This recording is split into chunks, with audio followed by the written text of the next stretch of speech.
Everybody welcome back to my channel. आज की video में हम देखने वाले हैं एसक्यूएल सर्वर के अंदर आइडेंटिटी का हमारा क्या कॉन्सेप्ट है और उस आइडेंटिटी के ऊपर आइडेंटिटी इंसर्ट का फंक्शन क्या काम करता है। ठीक है, तो चलिए देखते हैं। यहाँ पे आने के बाद मैंने एक डेटाबेस बनाया है। ठीक है, इस डेटाबेस के अंदर मैं एक टेबल बनाने लगी हूँ। ठीक है, किसी भी नाम का आप टेबल बना सकते हैं, आपके ऊपर है। ठीक है, और इसके अंदर मैं कुछ कॉलम यहाँ पे सेट करूंगी। अब आपको पता है कि हम जब भी किसी प्रोजेक्ट पे काम करते हैं या किसी भी जो है वो ऐप पे काम करते हैं, तो हम जो भी टेबल अपना बनाते हैं डेटाबेस में, हमेशा हमें उसमें आईडी का कॉलम रखना पड़ता है। ठीक है, क्योंकि हर एम्प्लॉय की या हर स्टूडेंट की या हर फैकल्टी की किसी की भी जो है वो एक यूनिक आईडी होना ज़रूरी है टेबल के अंदर। ठीक है, तो उसके लिए हम क्या करते हैं, यहाँ पे आने के बाद हम आईडी का कॉलम रखें जिसको मैंने टाइप यहाँ दी है इंटीजर। और मैं ये चाहती हूँ कि इस आईडी कॉलम के अंदर मैं खुद रिकॉर्ड इंसर्ट ना करूँ मैन्युअली, ऑटोमेटिकली रिकॉर्ड इंसर्ट होता जाए इस कॉलम के अंदर। ठीक है, हर किसी को एक यूनिक आईडी जनरेट ये टेबल खुद करके दे, हमें करने की ज़रूरत ना पड़े बार बार। ठीक है, उसी के लिए मेरे पास आइडेंटिटी का फंक्शन जो है वो हम काम करेंगे इसके ऊपर। आइडेंटिटी क्या करेगा, हमारी आईडी पे ऑटो इंक्रीमेंट लगा देगा। ठीक है, ऑटो इंक्रीमेंट का मतलब है कि आईडी वो खुद से जनरेट करके देता रहेगा और वो भी यूनिक। ठीक है, किसी की भी डुप्लीकेट नहीं होगी। मैं क्या करूंगी, यहाँ पे आने के बाद आइडेंटिटी यूज करूंगी। अब ये आइडेंटिटी यूज करने से मुझे जो है वो क्या फायदा होगा कि इस कॉलम के अंदर आइडेंटिटी की वजह से पहला जो भी रिकॉर्ड है, सपोज मैंने यहाँ पे आईडी एंड आइडेंटिटी रखा और मैंने एक और कॉलम बनाया यूजर नेम var50। ठीक है, तो मुझे जो रिकॉर्ड इंसर्ट करना है वो सिर्फ इस यूजर नेम में करना है। आईडी में खुद रिकॉर्ड इंसर्ट होगा, और वो भी क्या, जब हम पहली बार रिकॉर्ड को इंसर्ट करेंगे तो इस आईडी में 1 इंसर्ट होगा। हम जब दूसरी बार इसमें रिकॉर्ड इंसर्ट करेंगे तो इसमें 2 इंसर्ट होगा। वैसे ही 3 4 5 चलता जाएगा। ठीक है, 1 बाय 1 करके चलता जाएगा। लेकिन अगर आप चाह रहे हैं कि आपको 1 से स्टार्ट नहीं करनी आईडी, आपको 100 से स्टार्ट करनी है, 100 देन 101 102 103, तो उसके लिए आपको यहाँ पे राउंड ब्रैकेट के अंदर पहला आपको जो आईडी चाहिए वो लिखनी होगी एंड देन आपको यहाँ पे 1 लगाना होगा। तो इससे क्या होगा, वो इंक्रीमेंट करेगा 100।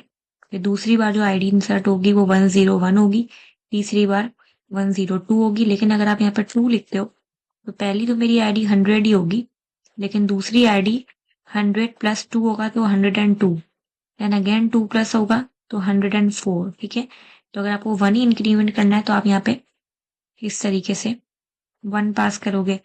वरना अगर आप यहाँ पे ये नहीं लगाओगे तो बाय डिफॉल्ट ये खुद से हमें लिखने की जरूरत वैसे नहीं है, लेकिन बाय डिफॉल्ट ये इस तरीके से बैकएंड पे चलता है 1 और देन नेक्स्ट वैल्यू 2 3 4 इस तरीके से। ठीक है, तो अगर आप ये लिखेंगे तो भी इशू नहीं है, और अगर आप ये नहीं भी लिखते तो भी बाय डिफॉल्ट आइडेंटिटी 1 1 ही वैल्यू पिक करता है। ठीक है, अब हम क्या करते हैं, इस टेबल को यहाँ पे आने के बाद एग्जीक्यूट करते हैं और इसके अंदर रिकॉर्ड को हम इंसर्ट करके देखेंगे। Insert into TBL person.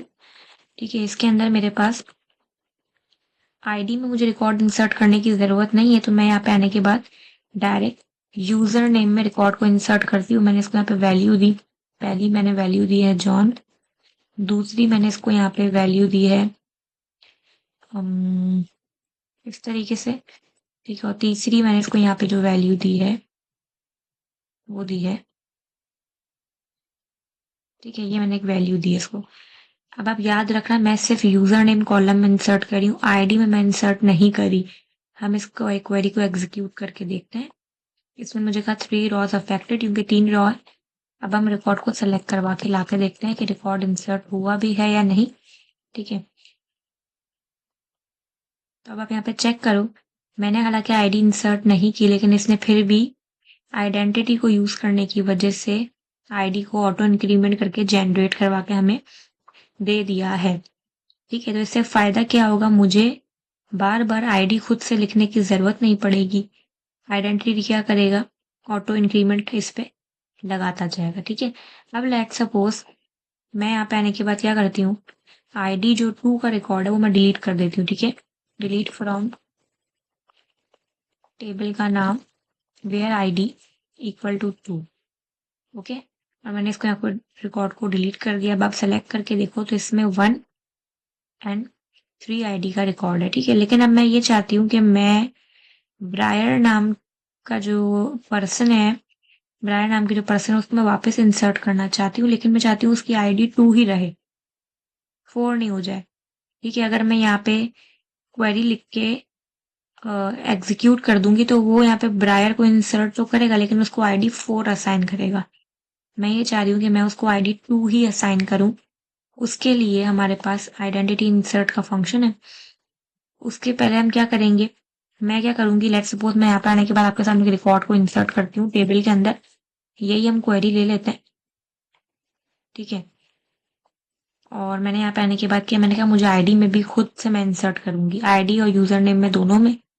User name मैंने कहा ब्रायर जाएगा, लेकिन आईडी मुझे क्या चाहिए, 2। इसको मैंने यहाँ पे आने के बाद एग्जीक्यूट किया तो ये मुझे कह रहा है can not insert explicit value for identity column in table, table का नाम when identity insert is set two of. ये कह रहा है कि आइडेंटिटी इंसर्ट ऑफ है, इसीलिए आप आईडी में इंसर्ट नहीं कर सकती 2 को।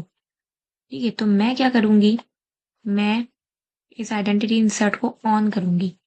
तो हम यहाँ पे आने के बाद क्या करेंगे, सेट आइडेंटिटी इंसर्ट टेबल का नाम ऑन। ठीक है, मैंने क्या कर दिया, अब इसको ऑन कर दिया है। पहले जब मैंने ये क्वेरी चलाई तो उसने मुझे एरर दिया था। अब मैं आइडेंटिटी इंसर्ट को ऑन करने जा रही हूँ। ठीक है, अब मैं इस क्वेरी को एग्जीक्यूट करती हूँ, देखते हैं ये 2 रिकॉर्ड को ऐड करता है या नहीं। ठीक है, अब इसने ऐड कर दिया। अब यहाँ पे आने के बाद आप चेक करो तो देखें इसने मेरे को आईडी 2 के साथ वैल्यू को इंसर्ट करने की अब परमिशन दे दी। ठीक है, तो बेसिकली आइडेंटिटी इंसर्ट का काम यही है कि वो अब मिड में मुझे अगर कोई वैल्यू याद आती है इंसर्ट करने के लिए, पहले हमें इस आइडेंटिटी इंसर्ट को ऑन करवाना पड़ेगा, देन मैं वैल्यू को इंसर्ट कर सकती हूँ। ठीक है, तो बेसिकली यही मेरे 2 फंक्शन है। ठीक है, आप जब भी टेबल बनाओ तो बेहतर ये है कि आप आइडेंटिटी लगा लो, प्राइमरी की भी लगाएं और आइडेंटिटी भी लगाएं। तो उससे ये होगा फायदा कि हमारे पास आईडी ऑटो इंक्रीमेंट होती जाएगी। ठीक है, वो खुद हमें आईडी को जनरेट करके देता रहेगा। ठीक है, सो आई होप कि ये वीडियो आपके लिए हेल्पफुल रही होगी। ठीक है, वीडियो अगर आपको पसंद आई हो तो काइंडली लाइक करें, चैनल को सब्सक्राइब करें। ठीक है, थैंक यू सो मच।